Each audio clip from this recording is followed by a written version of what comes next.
Okay, last one, June 15th, probably posted around the 25th.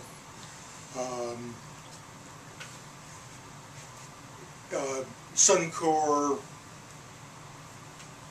you could buy a 35. They, their stuff that they get from the oil sands requires a lot of processing. And it has to go by pipeline to Cushing, Oklahoma. And when you go to Cushing, you may never recover. I mean, you may go to Cushing to die. That's what happens to Canadian oil. They cannot get it the 600 miles from Cushing, Oklahoma to Baytown or New Orleans or Port Arthur. You can't get it down there. So those places import oil, and so they're using $105, $110 oil. Whereas if you could buy it at Cushing, it's something like 85 or 80. Now, yeah, that will be taken care of, but not in my lifetime. But if your lifetime is going to extend 2 years, then, yeah, then maybe you could get it, maybe you could get it even below 35. Nexen, that's a company that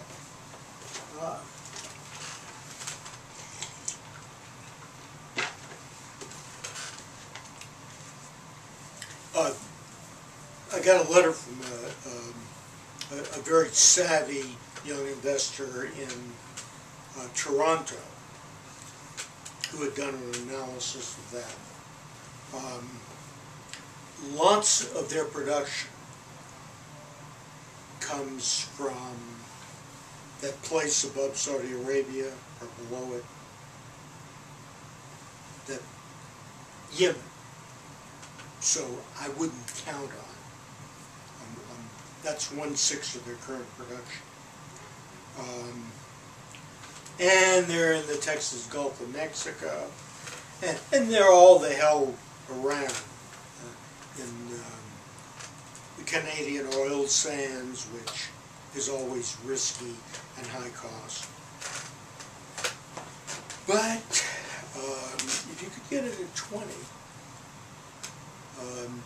I mean, I think, you know, I think it'll work out.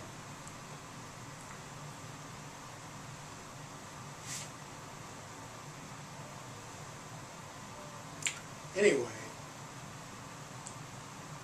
that's about what I'm familiar with.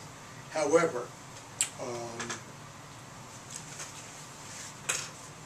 this, you know, I've come to appreciate the long time horizon. Apparently, I have to buy a stock with the idea that if I have to hold it for a couple of years, that's perfectly reasonable. And that's probably why I'm getting it at a real discount to its true net asset value. And, you know, most of my gains are short term. I mean, I buy something because I would like for it to go up 30% in 2 years. And then it goes up 25% in a week. Well, I cannot resist that, because whoever put it up 25% is full of shit. They just did me a favor. But it's, you know, it's loony traders. And while they're fucking over their clients, they're doing me a favor. And so I found that interesting, that if I can't discount back things that won't occur for 8-9 months, current things don't have any meaning. That was really kind of interesting. And the only other thing I do is make videos. But if I'm not following the market, and most of the videos of mine that are watched are the ones on investing, then I won't be able to make any more videos. And, you know, I'll probably run out of stuff to say. Of course, you never can tell what will happen in the U.S. I think uncertainty is very, very thick.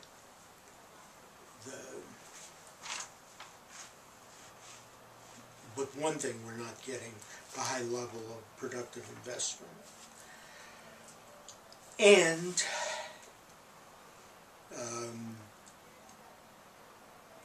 I don't see any way American workers will be able to compete with workers all over the world.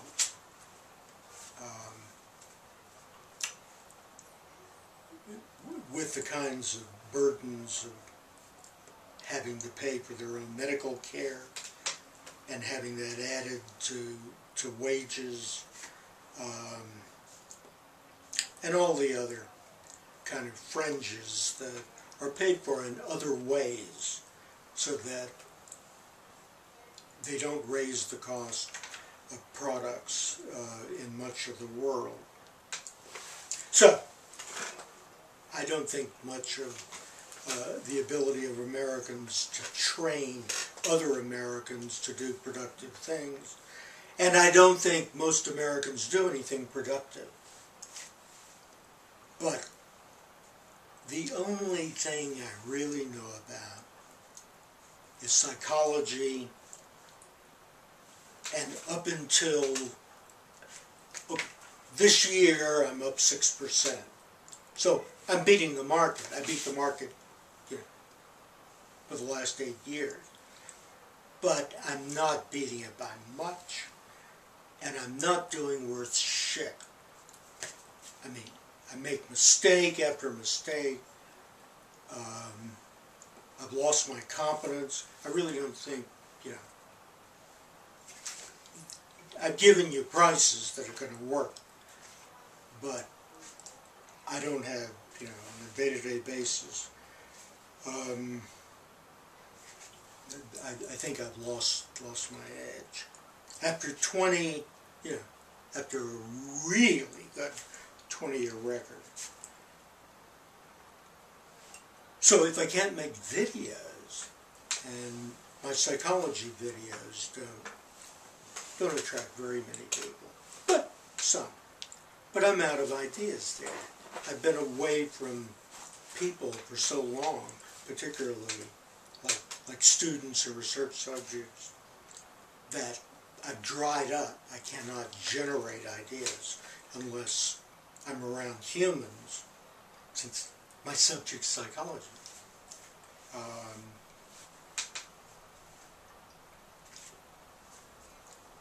So, during a 4-month period, when I couldn't walk, couldn't leave the house, couldn't drive.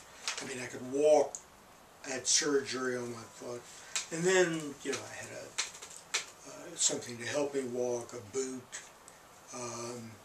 but basically I was confined, and all I did was read mystery stories. Well, I love reading mystery stories. After I've done some fucking work, after I've done something creative, after I've, you know, after I scored in the market. But just lying there and reading it, not as an escape from something, but just, you know, this is life. That sucked. So I watch a strategy session. Do not miss that if you have a chance. If you have a DVR, you can fast forward through the commercials. I would even watch Fast Money just to get a flavor for what these people are thinking and feeling. Don't do what they say. And also surveillance, where they had economists and some relatively interesting people, which is on Bloomberg. And Taking Stock, where they had, which is also on Bloomberg, and they had people who will say, well, I like the following stock. Well, I've made some really good buys based on that. Stocks I wouldn't have thought about otherwise. But who would want to watch financial TV if you're not betting on the results? So, I don't have much interest in what other people do.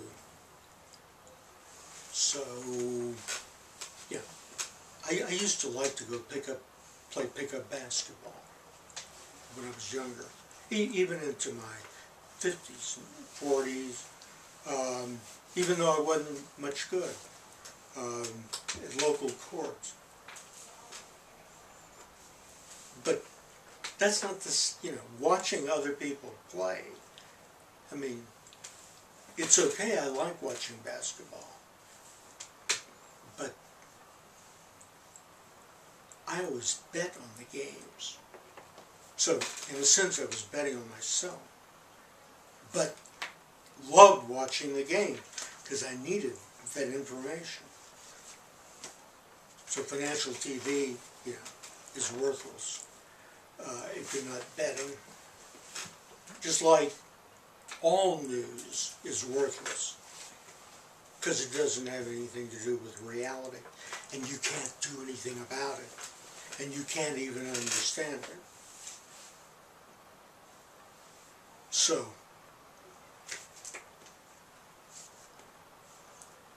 So anyway, for the moment, if I don't have a heart failure or a stroke or colon cancer or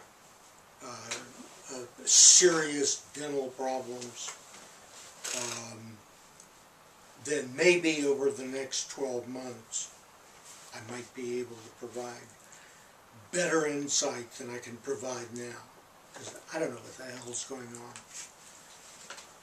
Except that we're in a world downturn.